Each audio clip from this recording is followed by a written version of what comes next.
What up, what up, what up, what up, what up, what up, what up, what up, what up? What's up, folks? What's going on? Welcome to episode 71 of the Spun Today Podcast. I'm your host, Tony Ortiz. Thank you in advance for listening.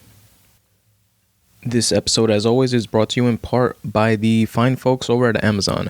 If you want to help support the podcast, visit my Amazon affiliate link page at spuntoday.com/affiliate links.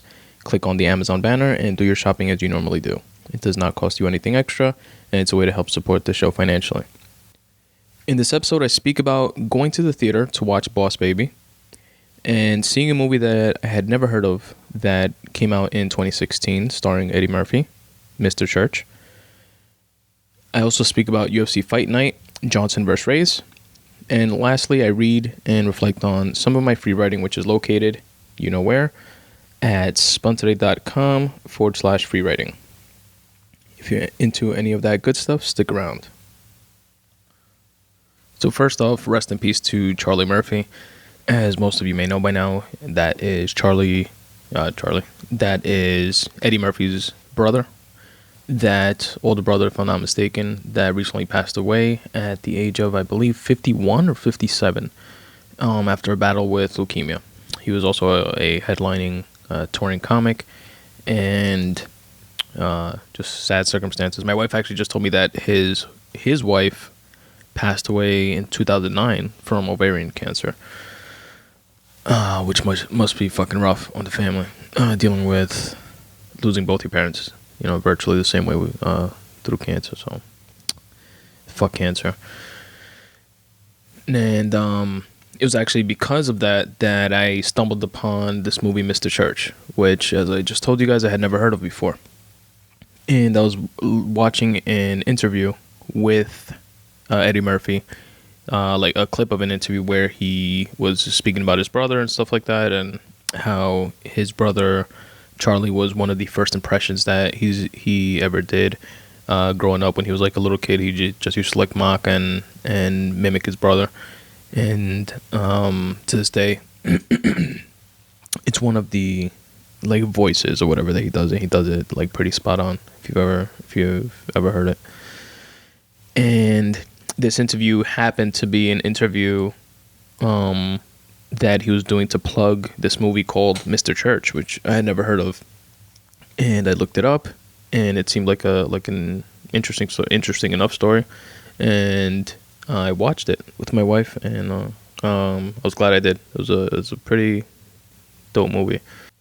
The writing was great. It was like a very like poetic writing, romantic writing, and I'm take that with a grain of salt, because I'm an easy sell with any movie that is narrated or any story that's narrated throughout, which this one was. I enjoy movies like that for whatever reason.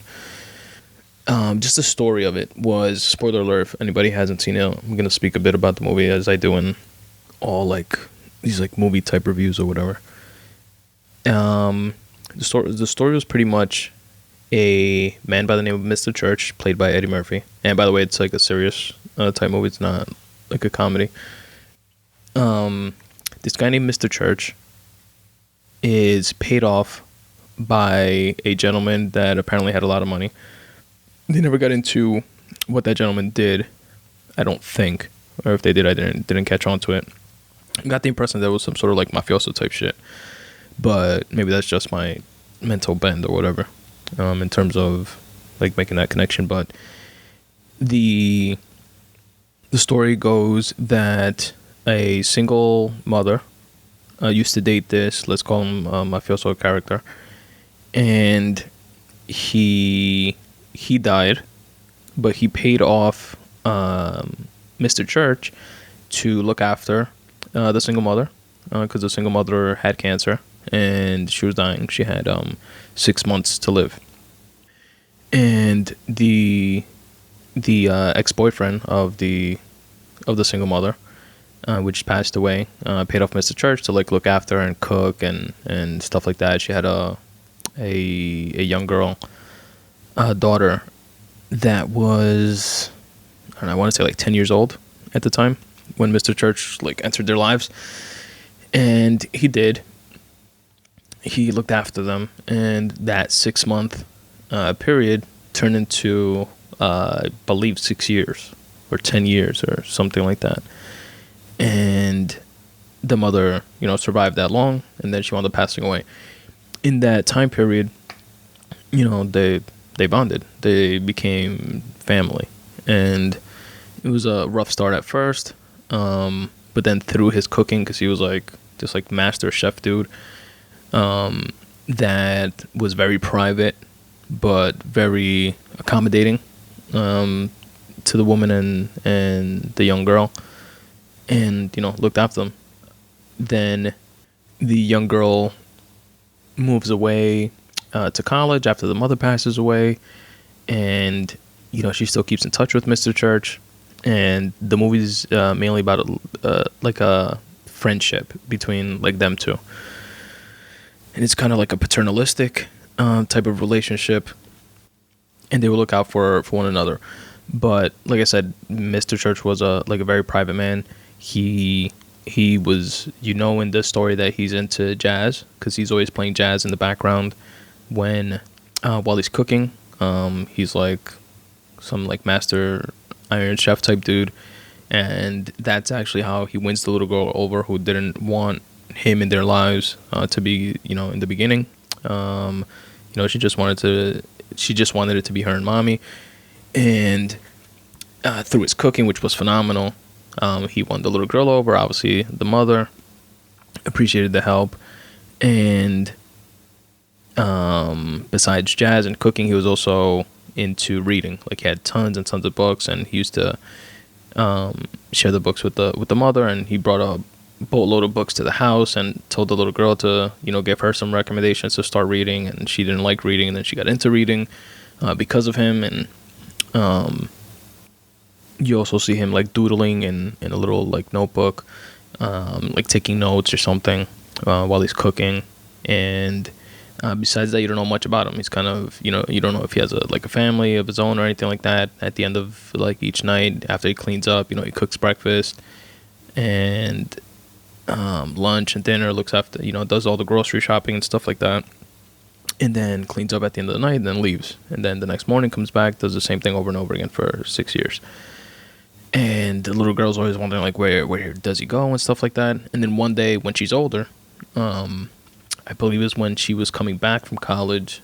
I don't remember if she dropped out or if she finished. I think she dropped out, or took some time off.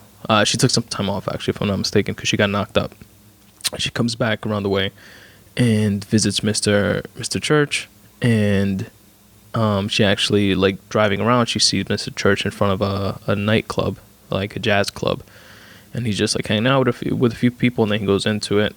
And that nightclub supposedly had a bad rep, and she knew he was into jazz, but she didn't know exactly what he was doing there, because he was like a stand-up kind of guy, and it's like a nightclub that has like a bad rep, and he's just chilling there. And she's curious about that. And long story short, her being pregnant, not being with the guy that knocked her up, Mr. Church is like back in their lives, and then she kind of like assumes the role of the mother of her mother that passed away. And her daughter assumes like her role, and Mr. Church continues in his role of supporting them, and he allows her to move in with him, and it's like a very similar like deja vu-ish type of relationship. In moving in with Mr. Church, this is where she finds out like a little bit more about him, in terms of he must have had a troubled past, because he comes home drunk from this nightclub that he sneaks off to like a couple nights a week. And you hear he's like arguing with himself, like talking to himself type of thing, like a belligerent drunk kind of way. And he's like arguing with his father. What did he, I believe, that's what I got from it. And, he's saying things like, oh, you're not, I'm bigger than you now. You can't keep hitting me and mama and blah, blah, blah, like stuff like that. And, then she realizes that, that part of him. So she like writes it off that he used to go to the nightclub and just get drunk and listen to jazz and stuff like that, because he was into jazz. Anyway, long story short, my favorite part about the movie, and I don't want to give, more than I already did away, is that he, by the end of the movie, we realized that, like, he drew, like, in that notebook that he was scribbling in, he was, like, doing drawings. Like, when the little girl was with her friend from school, and they were having lunch in the kitchen, and he cooked, made them a grilled cheese sandwich or whatever, and he, like, drew them. And, he drew pictures of the mother, and he just drew, like, awesome, like, an artist type shit. And he was obviously a phenomenal cook, which everybody thought that was his thing, and he was, like, the man at.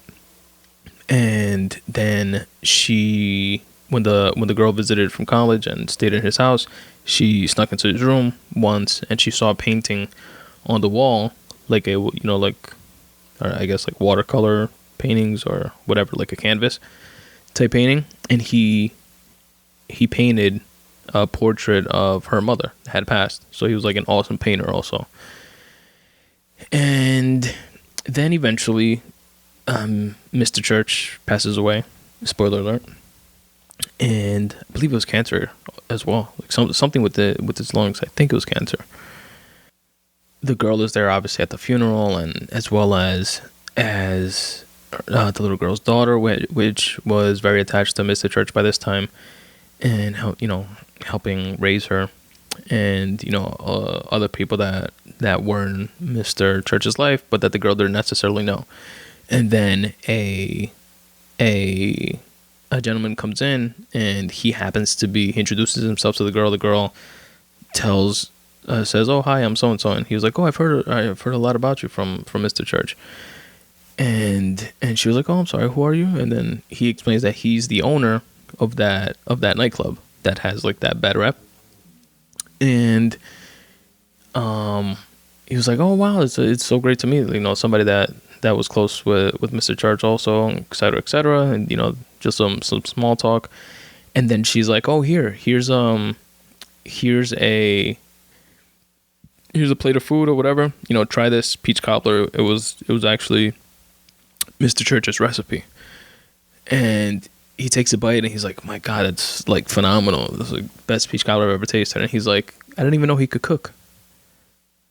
And then the girl's, like, kind of, like, taken aback, because that's, like, the only thing she knew him for, And then like, she asked more about him, like, what, did he just frequent the club a lot, or what was the deal? And he was like, "Oh no, he used to go and he used to play the piano. He used to play jazz." And she was like, "Oh, so he worked there. He worked nights there or something like that." And he was like, "Oh no, it wasn't even anything like that." One day, I was there in the club, and sometimes the folks that are there go and they tinker, with the piano, whatever, between band sessions and stuff like that. And somebody went on the piano, and I swear that I thought that one of the greats had just, like, entered, stopped by for a drink, and they were gonna, just wow the crowd a little bit, because it was, like, the most beautiful jazz playing pianist that I had heard. And it was literally like like we were being blessed in that moment or something like that.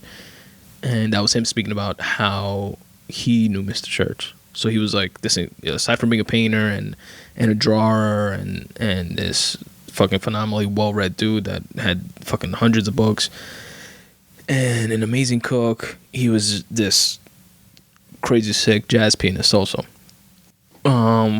which was dope.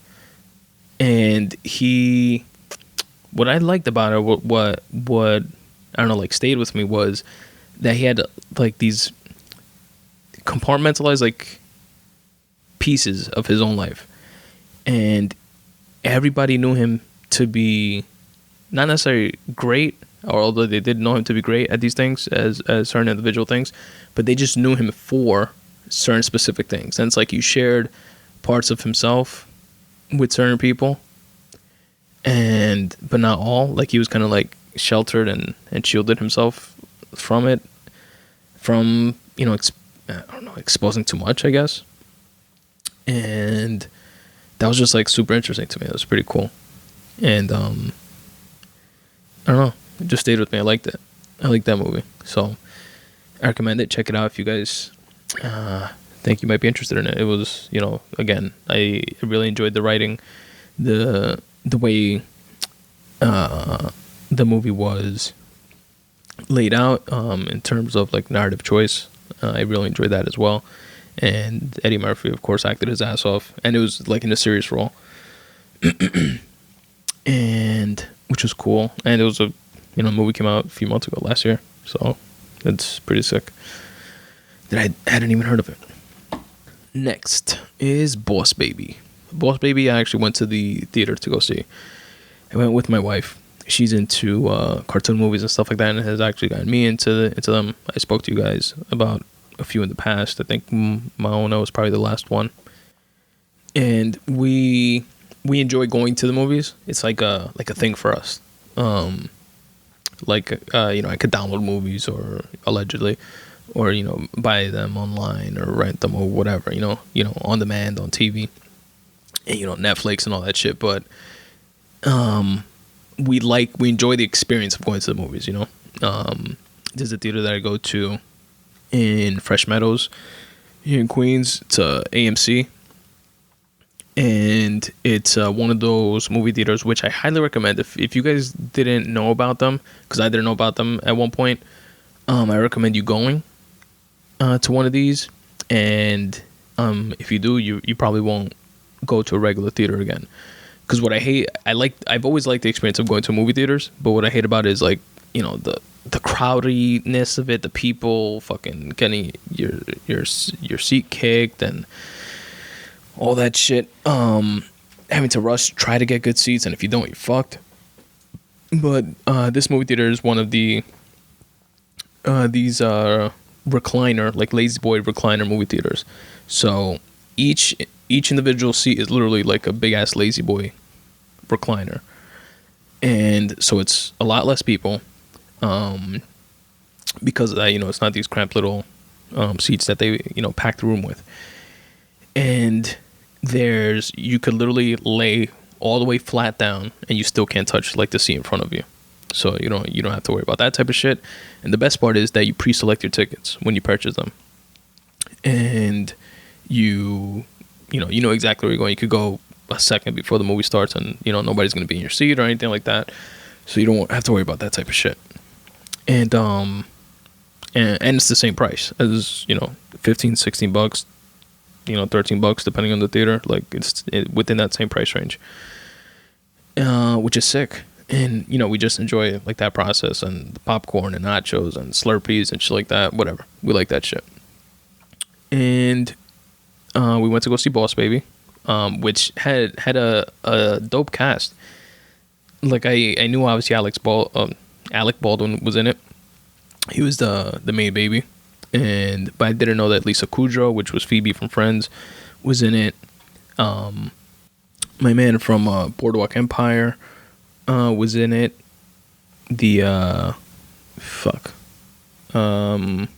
What's his name? I can't think of his name right now. The guy with the buggy eyes. He was the fucking main protagonist in Boardwalk Empire. He was, Adam Sandler's boy. Steve Buscemi. He was in it. Jimmy Kimmel was in it. There was a bunch of people. And the movie was entertaining. It was cool. It was funny.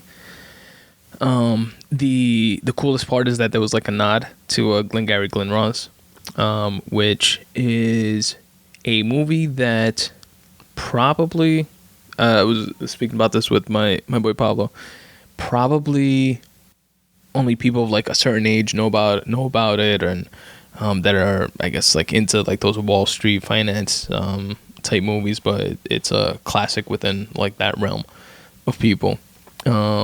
It's like less, a little bit younger crowd would know of the movie like Boiler Room, and even some of the youngest, I guess now, probably like wouldn't even know about Boiler Room, let alone Glengarry Glen Ross. But in Boiler Room they reference Glengarry Glen Ross a lot. Anyway, and they try to redo that famous scene in Glengarry Glen Ross with Alec Baldwin, which is actually referenced in Boss Baby. They actually try to kind of sort of redo that scene in Boiler Room with Ben Affleck, like they do like their version of in that movie. And it's like rewriting like the same scene with the same sentiment of a scene, but obviously different words, different characters, different plot. Anyway, in Boss Baby, they reference the movie, which is a movie that kind of like made Alec Baldwin, if I'm not mistaken, or popularized them even more. And where he tells this group of salesmen, he's like busting their chops and telling them that they're not selling shit and they're not worth shit, and he has a Ferrari or he has a BMW, an $80,000 BMW and a Rolex watch and this, that, and the third, and they're driving Hyundais and you know, et cetera, et cetera. He's trying to like hype them up to like sell more by telling them that they're pieces of shit. And one of the guys gets up, he goes to get a cup of coffee, and he tells them, put that coffee down. Coffee's for closers. And he that's in Glenn Ross. So then in Boss Baby, there's like a similar little scene where the little babies are gathered around the living room coffee table, and you know, he's speaking to them. He has his like little team of babies, and one of them is a fat baby that's eating a bunch of cookies, and he like points at him and he's like, put that cookie down. Cookies for closers. So that was funny and pretty cool. And yeah, that's pretty much what I gotta say about that. It was an enjoyable experience. Recommend it, especially if you have kids and shit. Probably they would like it even more. But it was cool. It was a cool movie. I definitely wasn't mad that I saw it, you know. And that star-studded cast definitely helped enhance the experience. What I did see is a movie that it was an alright movie. I saw it at my roomie Raul's house over this past weekend. This past weekend or the weekend before? This past weekend. It's called Boyka Undisputed. And the movie was alright. It was like a fighting movie, like a MMA type, like an underground MMA type movie, which was cool. It was made in Russia, or at least I don't know if it was made in Russia. It was it took place in Russia. The setting was Russia, like underground Russian fucking Fedor Emelianenko type fighting. And the movie was alright. You know, it's kind of like a predictable plot and stuff like that. Wasn't like in and of itself, it wasn't a great movie. What stood out the most to me about the movie is the cinematography or the directing. I don't know which it is, but the way it was shot, the way not the whole movie, the way the fighting scenes were shot. I legit think that any and all MMA movies, definitely, and maybe even boxing sequences in some movies, should be shot in the same dynamic way that this one was. You know how like the Matrix, the way the Matrix was shot, it kind of then, you know, it kind of like changed the game in terms of how, you know, fight scenes and flying and jumping and shit like that. You know, you could tell if a movie was pre-Matrix or post-Matrix. Like, they played with shit that seemingly wasn't done before and like created a style that you still see to this day in like movies and TV shows. I think this movie Boyka, that style that they used, that I can't even describe, just watch the movie and you'll know what I'm talking about. It's kind of like a first person but zooms out and dynamic floating around type of like fight sequence shooting. I don't know what the fuck it's called, but it was dope. And I think that all fighting movies should be shot in that way. Check it out. I'll put a link actually in the episode notes of the preview for the movie. And if you want to just Google it or whatever, it's called the Boyka Undisputed, Boyka Undisputed. And I also put a link to the famous Glengarry Glen Ross speech in the episode notes as well that I just referenced. And speaking of fighting, I saw UFC Fight Night, Johnson vs. Race, live on Fox. It was a free fight. It was sick. The co-main event and the main event were dope. Which other one? The middleweight fight with Whitaker. That was dope as well. But Mighty Mouse Johnson, the flyweight champion of the world. That's flyweight is 125 pounds, by the way, for those of you that don't know. And he tied the all-time UFC record for title defenses, previously held by Anderson Silva, which is 11 or 12 title defenses straight. He is completely dominant in that weight class. He's beat like the top 10 next contenders, and some of them like twice, and I think even 3. He had 3 fights, if I'm not mistaken, with Joseph Benavidez, but definitely at least 2 with a bunch of them, and he just demolishes them, like outclasses them. The closest one was a very unexpected close one, which wasn't even like close. I think it was still a unanimous decision, like points wise and stuff like that, but it was like a scrappy fight where Demetrius Johnson got caught once or twice, and but just showed like his sick composure as a champion. And I did an episode in the past about that fight, and I can't remember the fucking dude that he fought. Let me look it up real quick. It was the last dude to win Tough, the Ultimate Fighter show. That remember I told you guys that they did it just for him. Tim Elliott, that was his last fight. It was a round 5 unanimous decision, and they did this like Tough show, the show that they do, the UFC show. It's like the reality show, and the winner gets a UFC contract. They did it with all the champions of all different leagues within the same weight division to try to get like the cream of the crop, best person, because he already wiped out the division within the UFC. So now they're trying to see if somebody else could give him some comp, and Tim Elliott actually did. It was a scrappy fucking fight, but obviously not significant in terms of the outcome. Anyway, this fight, he just did more of the same. Just a complete fucking technician. And wound up submitting Wilson Race in round 3. And got a performance of the night bonus for it. So he just dominated. Standing up, he dominated. Didn't take him to the ground right away. And when he did have him on the ground, choked him out. And it was done. The rumors I've heard, and I'll tell you guys which I prefer, is well, not the rumors. They're saying like he's so dominant at 125 that it only makes sense for him to go up to 135 and challenge for that title. And that would be Cody Garbrandt, which just beat Dominic Cruz for the title when Dominic Cruz beat TJ Dillashaw in a very controversial razor edge fucking fight. And Dominic Cruz was the only person that actually defeated Demetrius Johnson way early on in their career, so they had fought before. So the UFC could easily like build up that rivalry. You know, it's very sellable.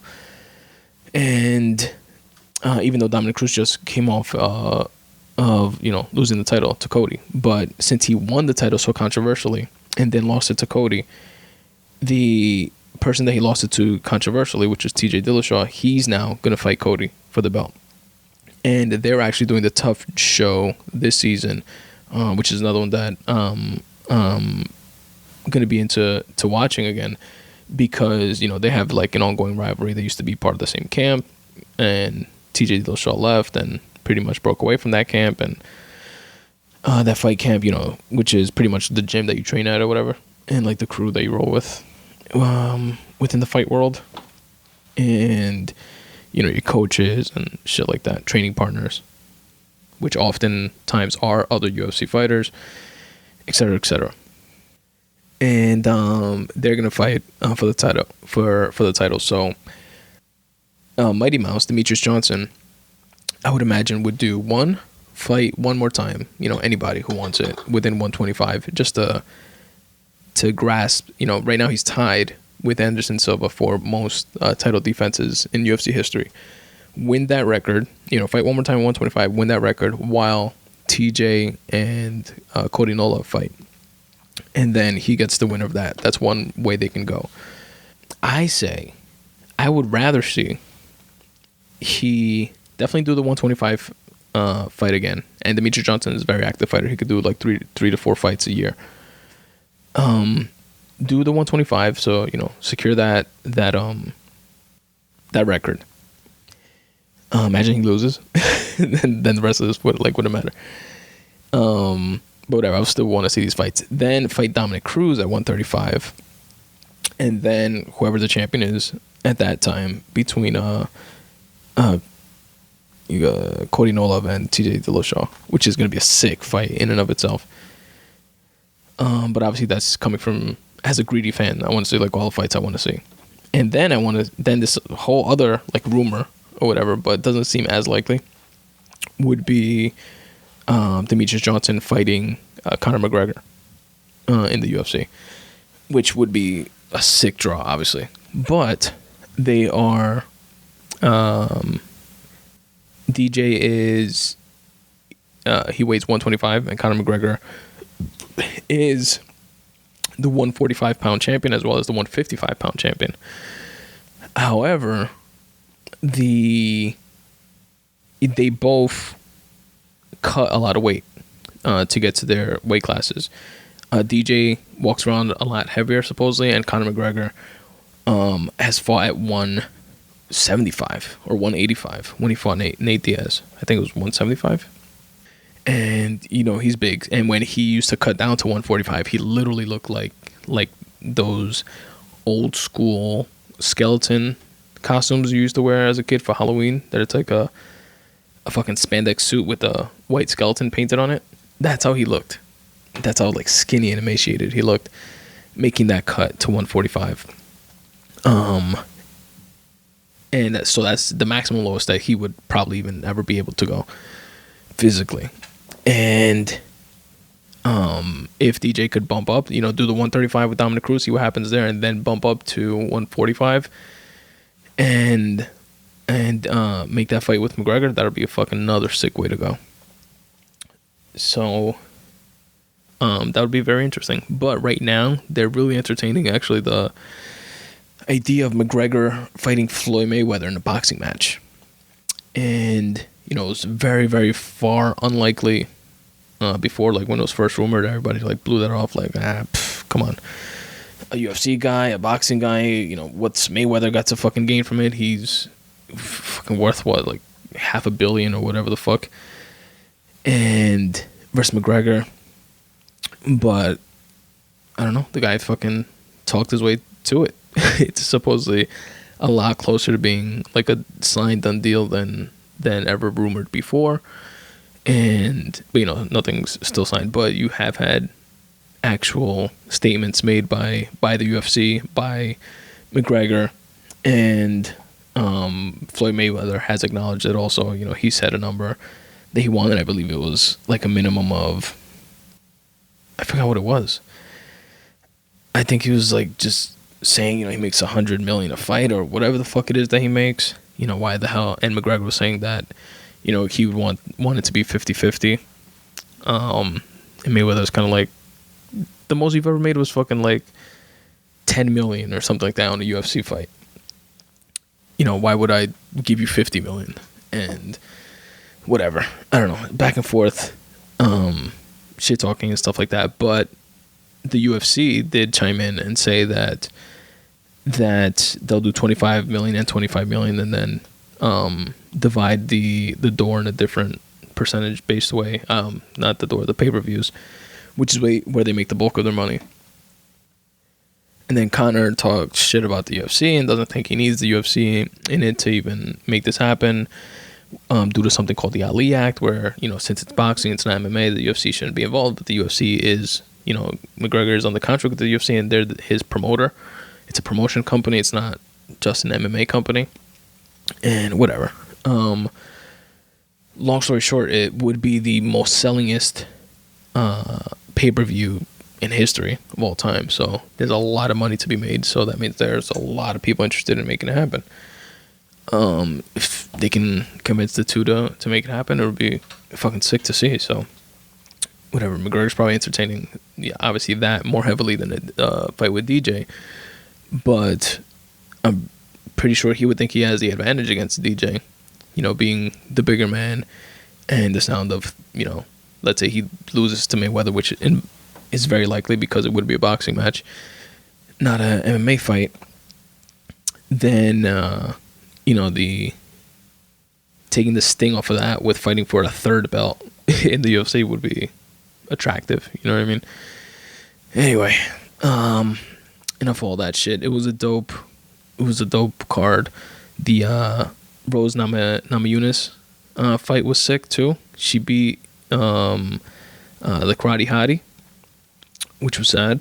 But I like both of them, so those girls go fucking scrap, And but I was kind of like rooting for the Karate Hottie a bit.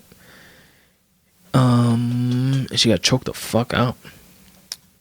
And what else? Whitaker in the middleweight put himself on the map. He did his thing. He was, I don't even know if he was ranked before that fight, but he has to be now.